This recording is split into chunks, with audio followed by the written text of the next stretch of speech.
All right, cool.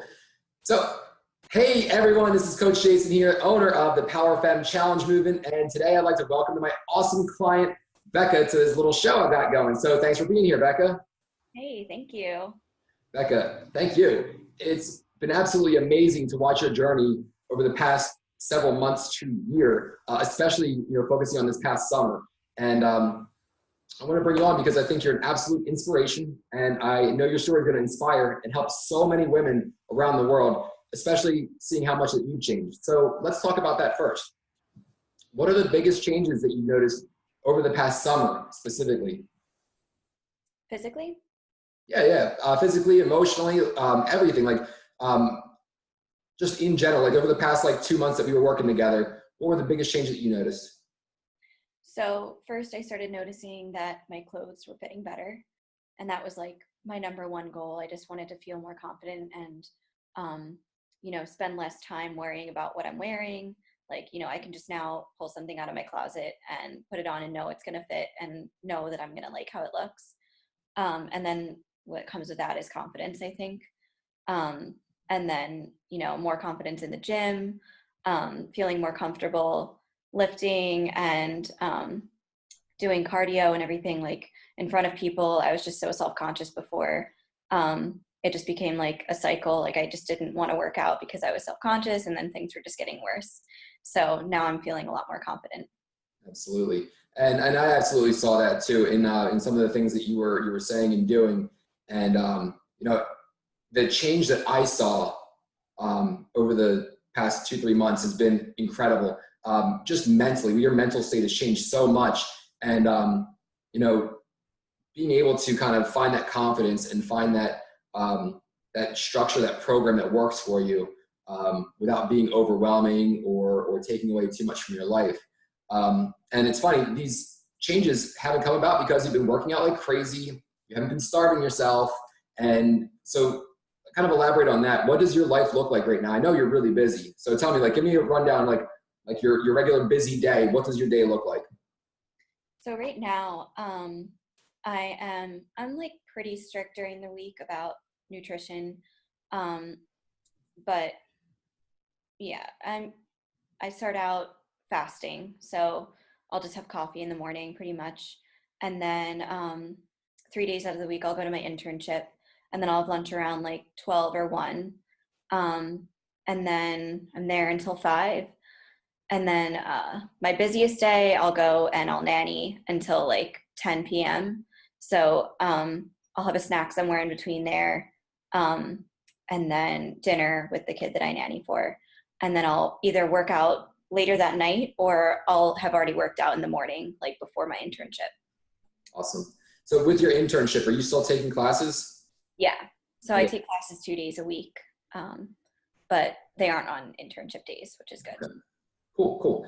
But that's super busy, and you've got all of these extra commitments going on in your life, but you're still finding you're able to make time for not just the gym, but also doing the prep work for your food and making sure that you have the nutritious meals throughout the week. Right. And if I feel like I'm not going to have any time to work out, like if it would just make me more stressed out to carve out that time, like just exhausted, then I'll just be extra strict about my nutrition and go to sleep early and kind of take care of myself in other ways. Awesome. And self-care is so important, especially with having the crazy schedule that you've got. If we talk about this all the time, whether it's with you or my other clients, control the things that you can control. And it sounds like there's days that you've found that there's one thing that you can't control. It might be that your time is completely spent by the time it's, bedtime. And it's like, you know what, let's not stress about the gym. Let's really focus on what's important and get that recovery time that we need also. Exactly. So think back to before this summer, before we started about, 2-3 months ago. What kind of things were you doing in the past, to try to achieve your results that you've got now? What was I doing that wasn't working? Yeah.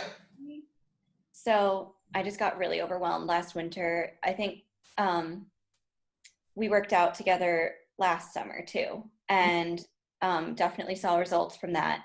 And then as we got into the colder months and things started getting busier with school and work, I was so used to spending a lot of time in the gym and like having a lot of time to do that, so that when I didn't have the time, it was sort of just like this all or nothing thing. Like I didn't have the time anymore, or I felt like I didn't, so I wouldn't even spend like a half hour. I would just be like, oh, okay, there's no time. Like I'm not going to get in everything I need to, so it's not even worth it. So I just kind of gave up, and kind of gave up on my nutrition too. Like I was still tracking on MyFitnessPal, but I was definitely eating more during the week and then more on the weekend than I should have been. Like for someone who wasn't exercising enough. And I would kind of do some cardio, but just because I was so self-conscious with weights and everything, that kind of went on the back burner for a while. Totally. So does it seem kind of crazy to think about trying to do it that way, where it's like, oh, well, if I can't get that full allotment of time that I think I need, that I'm just not going to do it at all, or, skipping weights for cardio, or, prioritizing, not even prioritizing your meals, but kind of just going with the flow with your meals. Does it seem kind of crazy to go a little bit off the rails like that? Yeah, definitely. Like now that I'm thinking about it, and I knew it when it was happening, I just didn't really know how to get out of that. And now I'm realizing like it doesn't have to be all or nothing. If I eat, something that's not really all that healthy or whatever, like it doesn't necessarily mean the rest of my day has to go that way. If I have a donut, it doesn't mean I have to eat 7 more donuts, or like pasta for dinner and all that and just go overboard. Like you can have a whole day where you do that, but make up for it later. Absolutely. So what's been different this time around? Like, was it the support, your environment, working with me? Like what's been the craziest thing, like the biggest paradigm shift that you've had in the past, like this time around? Definitely support, and being really open, like sharing with you and with my friends and my family that I didn't feel great about myself and I don't want to get into that place again. And having the support there, and like having you and my family and friends like on my side, and wanting to help me get back to where I want to be. That's been huge. Like I couldn't have done it by myself for sure. Just awesome. And it's so true. It's one of the things that I really like to, you talked about consistency. You talked about the discipline that it takes to get you where you want to be now, and the support, having the community, having the group around you. You might hear me say something like, "The lone wolf dies while the pack survives." A lot of times that's not what happens when you go to like a box gym like that, a big box gym, where everybody's too busy posing and posturing, and that might have been some of what you were kind of experiencing when you felt a little uneasy being in the weight room. Does that make sense? Yeah. And mostly like from classes. I think like I've met people through classes, but not really just from like going into workout on my own. Yeah, absolutely. So overall, what advice would you give to yourself looking back to last February, March, when you hadn't been in the gym very often? What advice would you give yourself back then, or to someone else who was sitting on the fence themselves? I would say every little bit counts, like if it's 5 or 10 minutes that you can get out of a day to do something active, whether that's going on a walk or, just staying consistent with that, and not falling into a rut. Because like, I find that if I stop going to the gym or like stop being active for, a week or more, I just like kind of fall into that routine of being sedentary and, finding other things that can come before it and making excuses. And you don't have to make excuses. And it also is helpful to, have someone hold you accountable, like tell someone you're going to the gym, and then maybe they'll check up on you. That helps me, I know. Mm-hmm. Absolutely.